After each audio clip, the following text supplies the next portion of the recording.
coming up on Mic'd Up.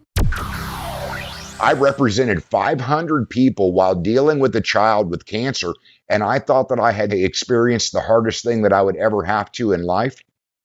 And when I got into entrepreneurship, I realized business is way harder than doing that. Like, I thought that I would have nerves of steel after being able to survive that part of my life. And boy, was I wrong. Welcome to Mic'd Up. I'm your host, Mike DiCioccio.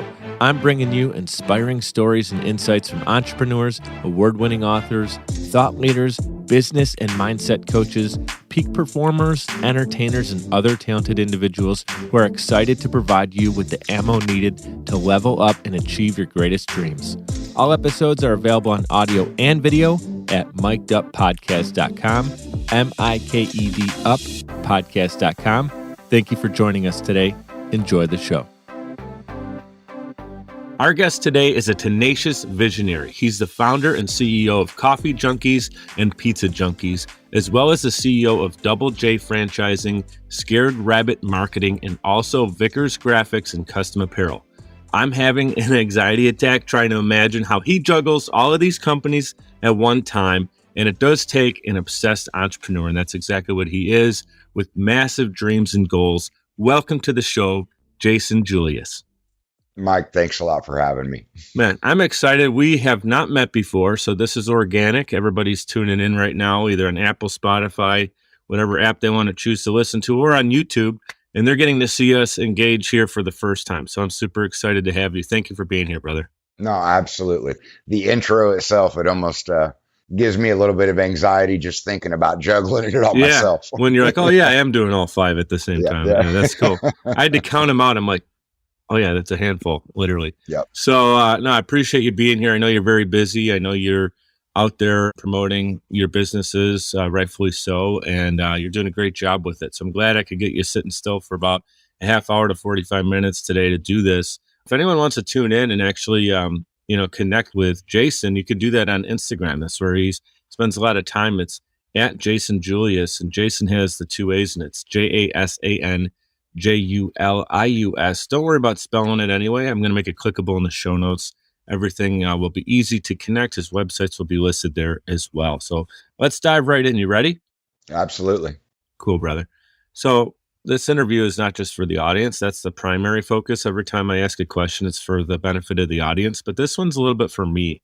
I was kind of wondering, as an entrepreneur myself, what that light bulb moment looked like for you when you realized or thought, hey, I'm going to actually create a double-headed monster here, the coffee shop and pizza shop in one. I mean, coffee and pizza doesn't necessarily go together, but it seems to work. You're extremely successful. So why the two together? I'm going to be honest. I'm a consummate tester. I mean, I don't come from a highly educated background. About like anybody, it was always you don't know what you're talking about. I know what I'm talking about. And then, I mean, my light bulb moment on that end of it was to realize that I didn't know half of what I thought I knew, but I was always willing to go out and test. So, I mean, I created Coffee Junkiez in 2005, and then I created Pizza Junkiez in a test kitchen in 2014. And it was, Pizza Junkiez was, I wanted to take the 8 years worth of entrepreneurial lessons and apply it to another brand. And the Pizza Junkiez got off the ground so quickly that within the first 6 months of getting it off the ground, that was when that light bulb went off. I wonder what this would look like under the same roof. And even my own team gave me a bunch of kickback about it. They were really doubtful, but I had the facility of the main operation and the square footage, and we're going to do this, and we're going to find out whether this works. And then it took about 6 months to get them to work with each other and figure out which side. That's ballsy, man. It's ballsy. It's ballsy because like you had something already going well and you're going to alter it. And a lot of times it's like that could be a train wreck. It's like when things are going well, it's like you don't kind of get in the way of its momentum. And you're like, okay, well, we can go along with the momentum because now you have Pizza Junkiez you want to add to the kind of the family. And I think it's cool. And the fact that you use Junkiez in there and it's got the unique spelling, the IEZ ending, it's catchy. And you know right away that the two are connected. When you see Coffee Junkiez and Pizza Junkiez, you would go, oh, those are kind of under the same roof. And then you're like, yeah, literally, okay, you could drive through, get your coffee and come in and get a slice, or whatever, eat lunch, hop back in the car. And before you get out of the parking lot, you circle around the building because coffee is drive through, but the pizza is a sit down, correct? Yeah, no. And that's, catering, delivery, all of those things. But as an entrepreneur and I guess as a visionary, the business side of it is what made sense in my brain. When I started thinking about how they would function with each other, it was like a pizza doesn't intrude on coffee in the morning. They merge well in the afternoon, and the pizza extends well into the late night, which allows me to keep the coffee services open. So it was from the business perspective that monetarily it made sense. I just wondered if I could pull it off. And there was only one way to find out whether I could pull it off. And yeah, you can innovate in either industry, but yeah, I think the originality comes with I don't believe anybody's actually tried to put a coffee shop and a pizza place under one roof. Yeah, well, that's it, man.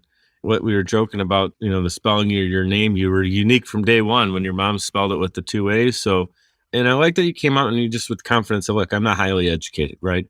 You're a high school dropout. I know I did a little homework on you, and that's cool. Like, I want people to remember that that's not what defines you. It's important if someone needs a degree or wants to pursue something, go and do that. We're not shooting down college or even a high school diploma, but that didn't, because you didn't have it, you didn't say I'm disqualified from the rest of my life.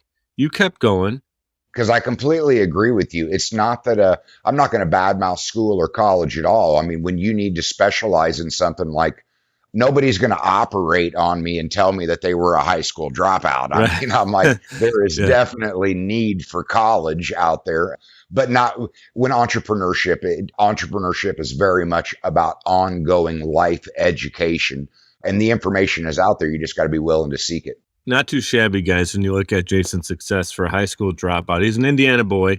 One of our editors on our team, Todd, is from Indiana. So, and I got some family out that way. So I'm in Buffalo, New York. We got kind of a similar thing going on. It's not too different from the Indiana lifestyle. So I got an appreciation for it. I'm just curious to keep going on the coffee and pizza Junkiez. How many locations do you plan on opening? Like, where are you at now, and what's the big vision for that?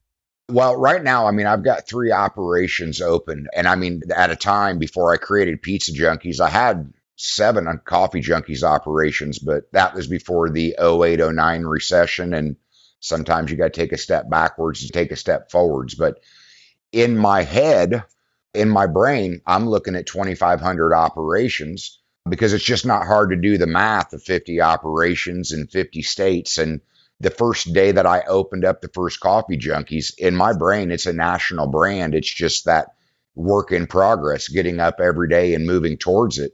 And I had a vision of 50 stores in the first 5 years. And I look back on that at the beginning of my journey, and I laugh about that because, it's a steep learning curve, and there's a lot to learn to be successful in entrepreneurship, especially in the food and beverage space. But so no, right now there's 3 operations. But it will be a continual journey where I'm building something that will outlive me, and the growth is just exponential possibilities. Yeah. Well, I think something I've learned myself, and I've learned it in whether it's mastermind groups, books I've read, just meeting with other great business owners that I admire. A lot of times it's master the thing that's right in front of you, right? Because if, I had the shiny object syndrome really early as an entrepreneur. I'm like, I'm doing my own thing, and I want to do this. I want to offer that. We could do this. We could do it this way. We can also try it this way. And it's like, after, several months of that, you end up asking yourself, what am I great at? If I had to do a magic trick right now and wow the audience, what is it? So rather than you have 50 in the first 5 years, that could have been you weren't maybe ready for that size ship yet at the wheel, right? And what could happen with a guy like you or we just go so fast.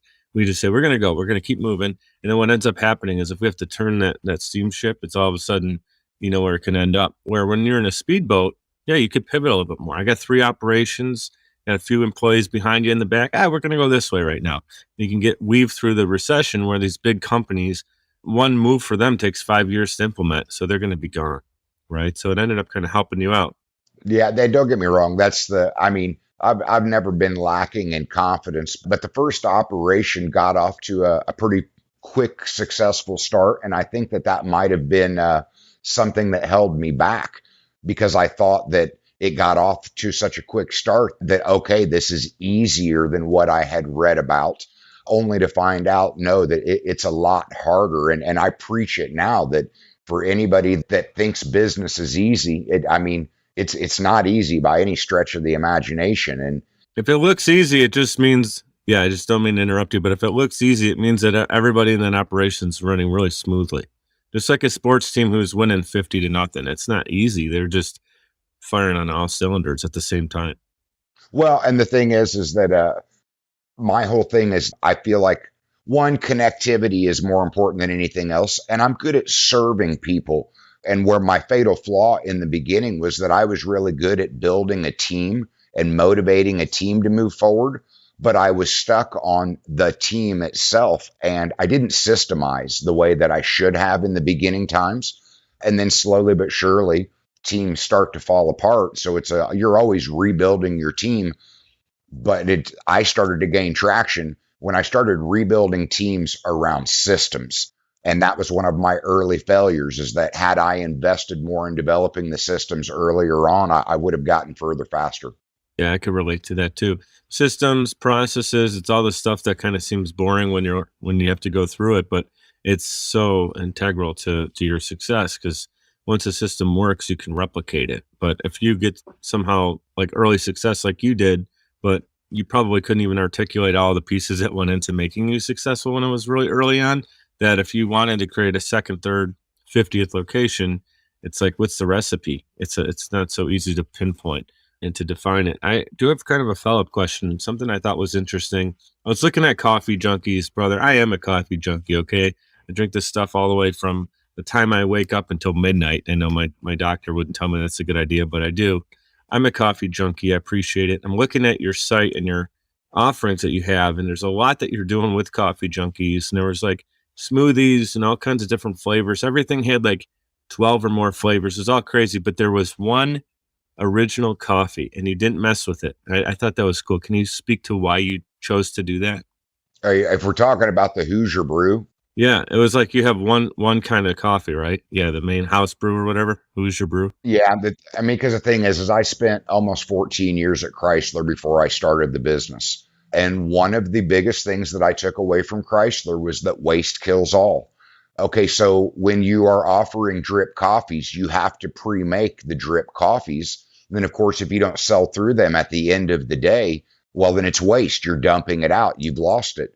So day one, I'm specializing in espresso so that I can make everything by the cup where there's no waste in the operation. And I'm offering one drip coffee so that at the end of the day, the only thing that I'm wasting is a couple cups of coffee. But it had to be a really good house coffee. I'm not black coffee drinker. Like, I cannot go a day without my house coffee. I start my day with 3 cups. So in everything that we do, because I say we specialize in non-alcoholic beverages, I love our house coffee. It is a medium roast, and I didn't want to try and copy what the competition was. I wanted to offer something a little bit different. So it's smooth yet flavorful. And then if you want something that's more high octane, well, then we just dump shots of espresso in on top of it, and that bolds it up. Amen to that. Yeah, I started drinking coffee. You're going to laugh. I had to be probably even younger than 10 years old. Okay. Not on a regular basis, but when Italian family gets together, there's all kinds of Italian cookies and everything. And then everybody's drinking coffee, and we got our hands. I'm the youngest of 3. My older brother started drinking coffee before I did. We're dumping in, spoonfuls of sugar, and, it's milk. It's basically a sugar drink. And then every year it was less sugar, less milk. Right. And by the time I was like 15, 16 years old, I was drinking black coffee, and now I don't even know what that stuff tastes like anymore. It's just all black coffee. So I like a good medium roast as well. I think you did the right thing there. Again, it's like we talked about earlier, have that magic trick be real special, and don't worry about trying to do 78 coffee flavors, right? And you start to lose your identity. So you didn't do that. I'd like to pick your brain on this as a successful entrepreneur. Can you talk about some of your core values that you feel were instilled in you, that maybe you helped you become successful? And where did you learn those traits? Look, everybody has problems in life, but my background is just deep blue collar roots and working. And you work through problems. So the more problems that I encountered, the harder that I worked. Some people live to work, some people work to live. Working is a deep part of who I am. I feel whole when I'm working. I experience anxiety if I'm standing still. But a lot of that comes back to accountability. Like when I lost my son, I mean, I could have just shrank into a box and just rotted away. But then I thought to myself, well, there are children that lose all of their entire families in a flash. So to me, that was, don't be a victim. Things happen, and like good things happen to bad people, bad things happen to good people, but personal accountability and own your shit for all intents and purposes, they're core values that I preach to all of my people of hold yourself accountable, be open to admitting that you're making your mistakes, put it out there and do everything you can to learn from it. And at the end of the day, as I'm working towards with my own people, trying to elaborate on that, extreme ownership and radical candor are generally the words they hear out of me when it comes to my core values and my principles. Because I mean, I'm trying to live life, and part of living life is being responsible for my own actions and my surroundings. Yeah, I want to unpack a lot of that. First of all, you kind of went to where I was going to go next, which is good. You're leading me right there. You worked for Chrysler. You talked about it. You teased it there for a second. I know you worked there for quite some time. You were in sales. So you're in a corporate sales environment. No, actually, I was a laborer. Oh, I thought you were up on sales. Okay. No, 10 years in labor, and then I became a union rep. Okay, cool. So you're doing that 10 years plus. You have twins. You got your two boys, and one of your sons passes away. I don't know if you want to share the story, but it sounds like at that moment is when you kind of transitioned from working at Chrysler into being an entrepreneur. I'm kind of wondering how that all ended up. You persevered through the moment, and then you decided to do something even more audacious there. Can you kind of share what the thought process was in that moment? The thought process is exactly it. Like I said, my background is blue collar. So when I went to work at Chrysler, I was just happy to get a good job and run good parts and work in production. Over time, though, it was working in assembly and then production and then the test garage and then fork trucks. But it was working. It was not like heavy, intensive mental brain power. But I got interested in the union and I became a union rep. Well, 30 days after I was elected, my son was diagnosed with cancer. So 30 days before re-election, he died and I didn't get re-elected. I had spent that entire 3 years representing 500 people as my business responsibility while dealing with my son and my family and my personal responsibility. And when I didn't get reelected, I had to go back to the floor. And that's where it hit me. I have to do something else, because I went from using massive amounts of brain power to function for 3 years to going back to what was muscle memory, what I had been doing for the previous decade. And I felt my brain deteriorating, and I was afraid of the worst that would come out of letting myself just set in that situation. Not to mention you're going through a devastating situation with your son passing. Then it kind of feels, I don't want to speak for you, but that situation almost seems like they turn your back a little bit on a guy who's going through some tough things. Not that they should give it to you out of like sorrow or anything. They should give it to the right man, given that he's the right man for it. But you were already in there and kind of felt like, okay, this is the next step. And then all of a sudden they're bringing it down. So you felt, hey, I need to almost like a rebirth of yourself. Like I got to get creative again and get my energy and my juices flowing again, because otherwise you were regressing there. So that makes a lot of sense. I was wondering how the two kind of connected there. How old is your son now? His brother's 25. 20. So he would be 25 now. Wow. Yeah. No. And it's weird to think that, Coffee Junkiez is going to be 17 years old here in a couple months. And at this point, yes, I put more time into the business and entrepreneurship than I put into Chrysler.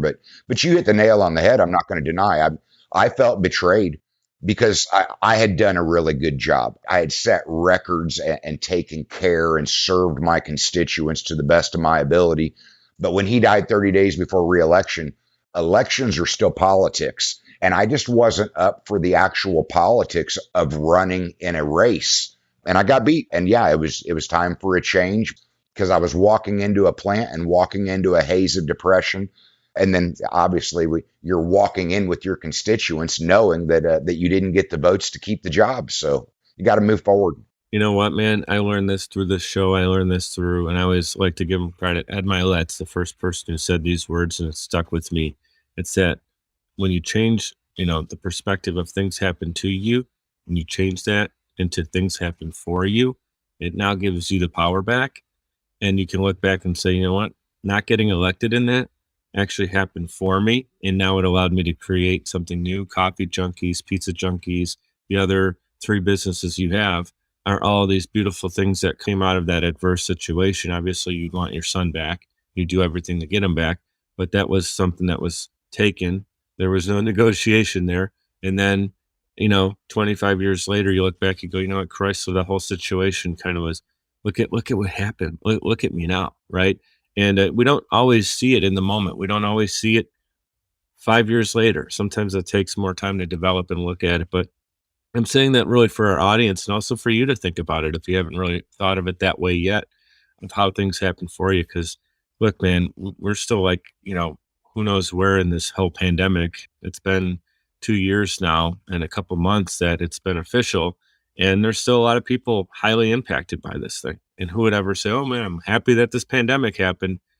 Nobody's going to strut around saying that. So I think, what you can say is like, there's a lot of uncontrollables. I can control me and the surroundings right around me here, my family, my team, business. Something happens, instead of just sulking about it, what can we apply from that knowledge of the situation and move forward? And you're doing that. So we're going to take a quick 2-minute timeout. We got to give some love to our sponsors. We'll be right back with Jason, guys, in 2 quick minutes. Hey guys, it's Mike. I'd like to give a proper shout out to Navigator Bookkeeping. Look, for a long time, I ran my business without really understanding the full financial picture. I used my gut and my bank account balance to make decisions, which led to some poor choices and constant stress over my business's finances. I knew something needed to change.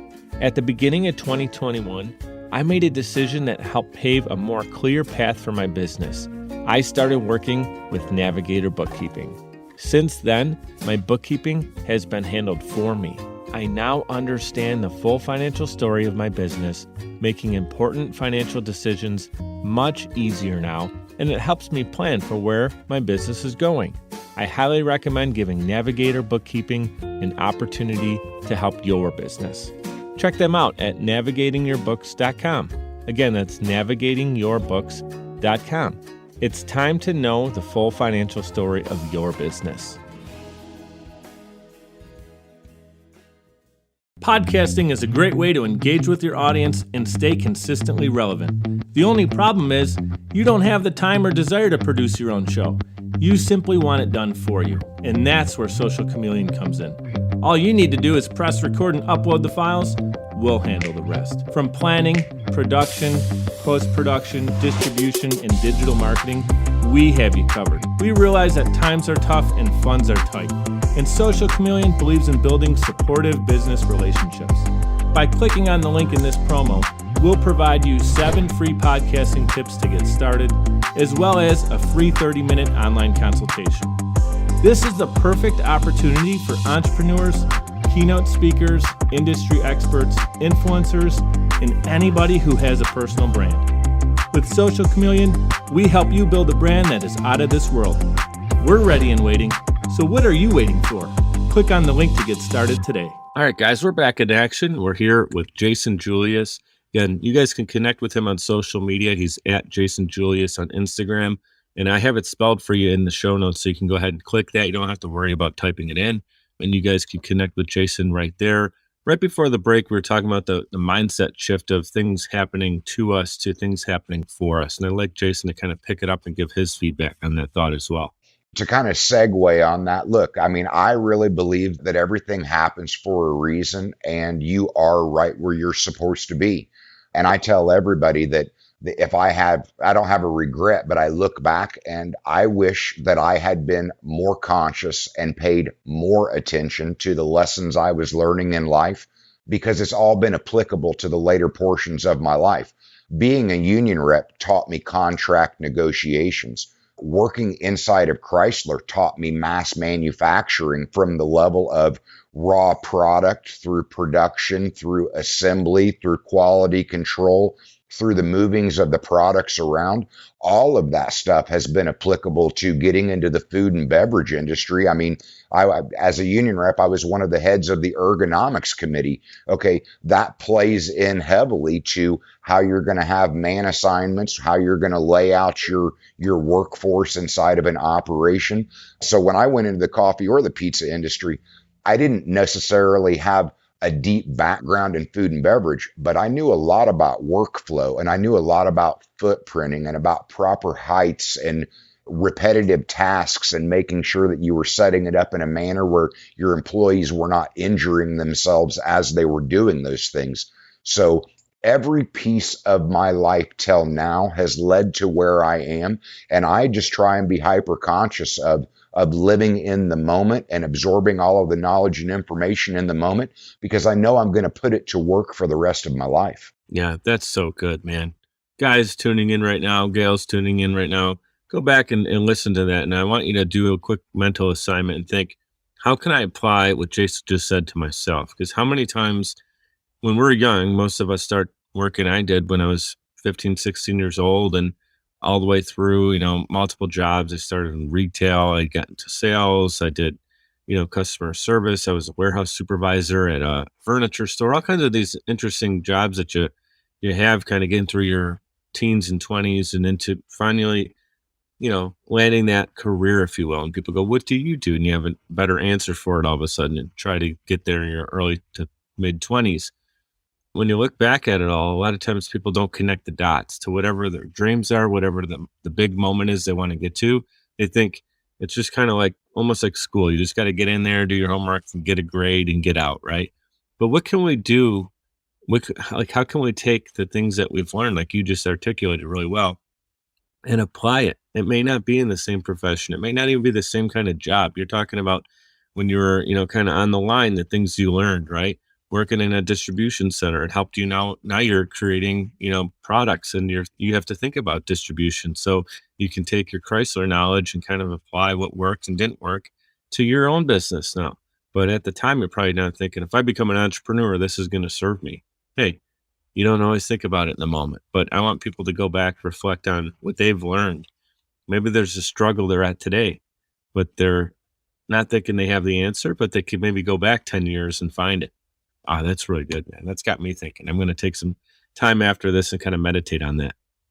Towards what you said, I think too many people say, well, I learned to do something.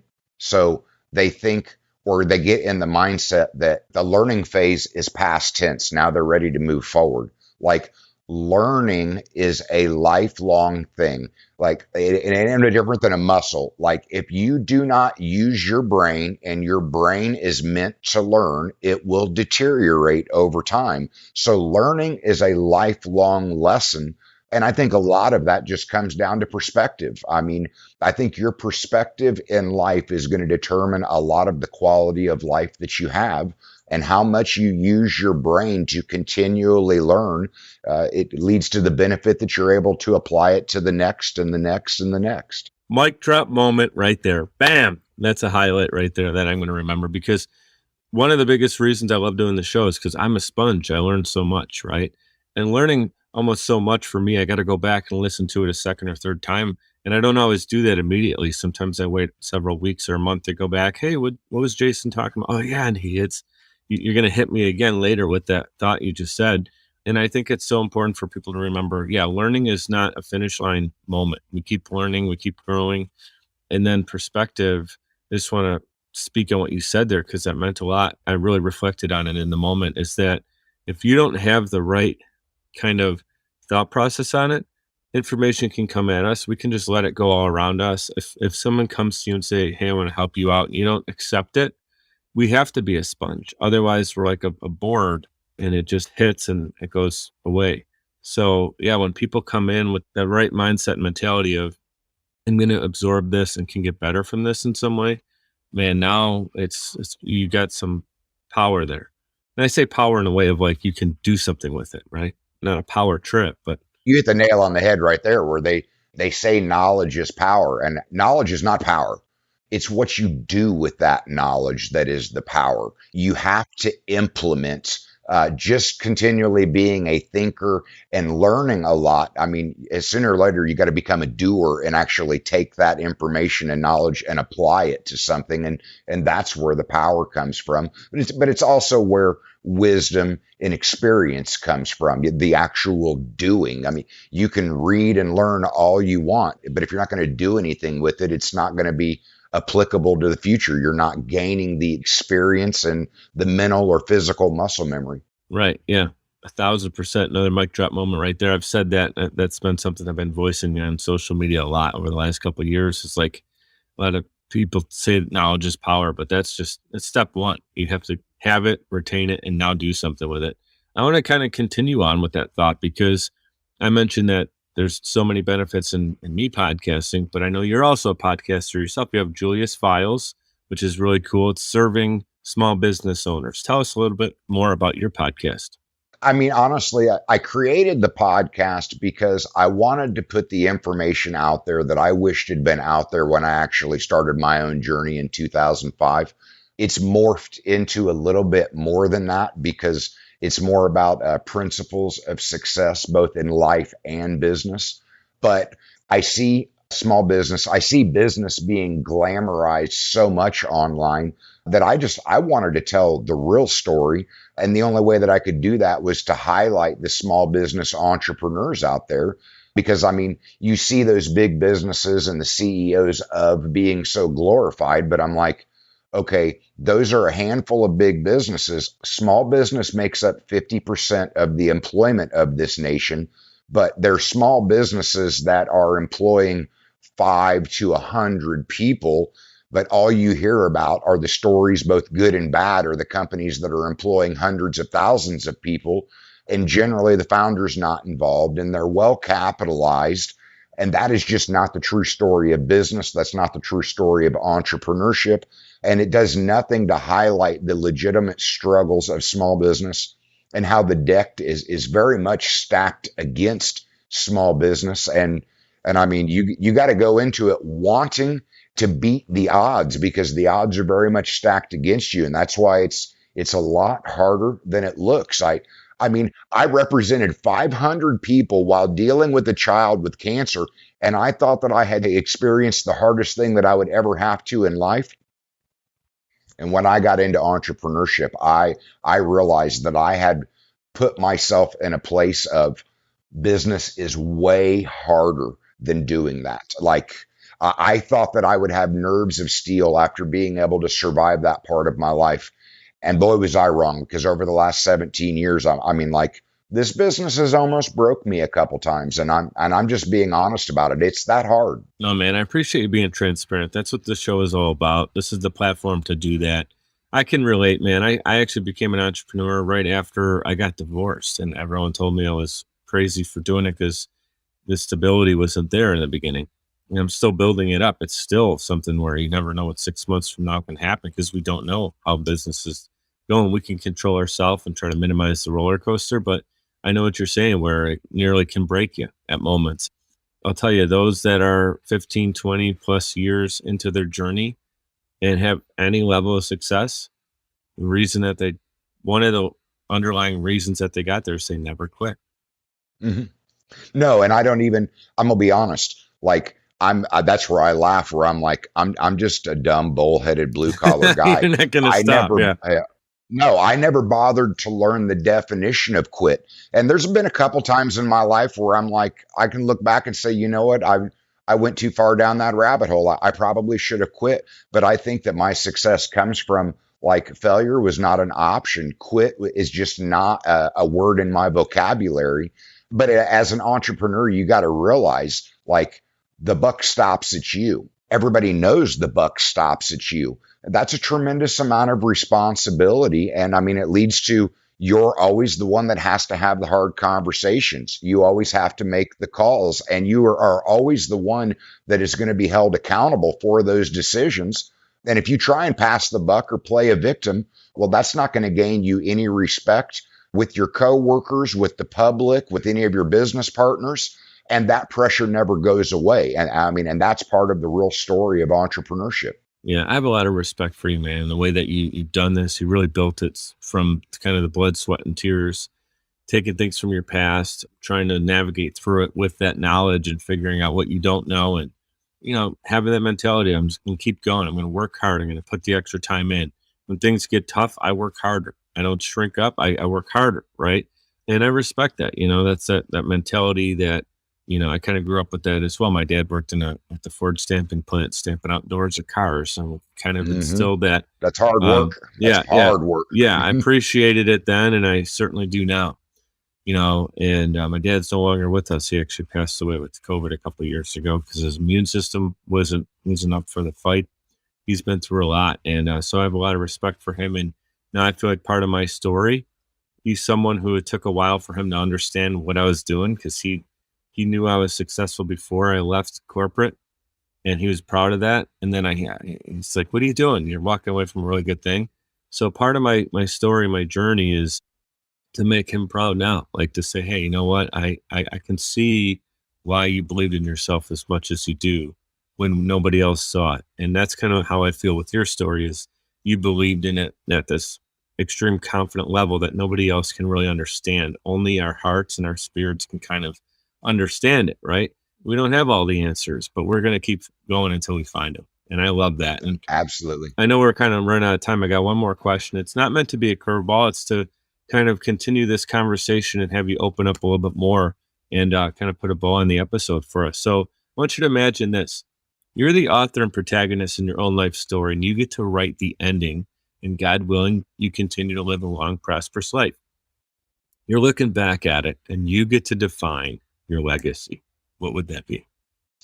And you know what? Because the next part of my life is I want to get into public speaking. I want the thought leadership side of it. So it's like when I think about my legacy, I'm like, stay curious, stay humble, stay stubborn. I mean, again, we come back to that perspective where it's like, I think that I have a very healthy perspective on life. And I've long said, quality of life is more important than life itself. And we only get one shot at this time on earth, and your perspective of it. Because I mean, I tell all of my people, it's not fair. The world is not fair. Things are going to happen to you that you're going to not see as fair. That does not matter. I mean, how you're going to absorb that and deal with that in your life. So, I mean, if I die, I want people to look back at me and say, he was a man of his word. I'm not worried about necessarily being liked by everybody, because I realize that if you're going to take a stand or a position, half the people are going to agree with you. The other half of the people are going to disagree with you. But at the end of the day, your name and your word are all you have in life. And in today's day and age, you're not running from your reputation. It will follow you anywhere and everywhere. So, I mean, I've got this saying or this quote that I tell everybody that is, I might not always win, but it's never smart to bet against me. And the only way that I can actually live with that is I try and operate in high character. I'm willing to do the right thing, even if it means it's going to be painful for me, because I care about my reputation. And I have to be able to live with myself and look at myself in the mirror, which means doing the right thing. And I think that that's a pretty healthy perspective. I think if more people looked at life and their personal reputation that way, that the world would be a better place.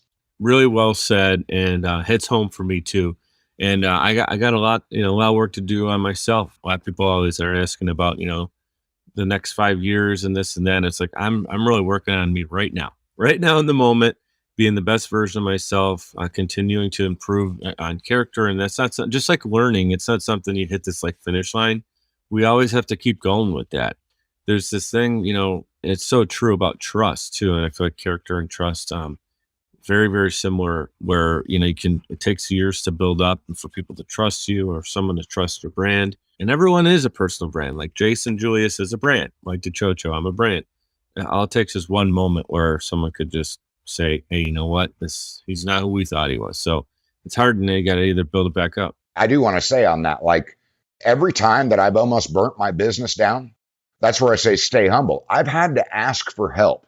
And the only reason people stepped up to help me is because I had a reputation of doing the right thing. They knew that I was not going to screw them, that I would do everything I can to rebound from my mistakes, but I was owning my mistakes and I was willing to put in the work. I just needed a little bit of help.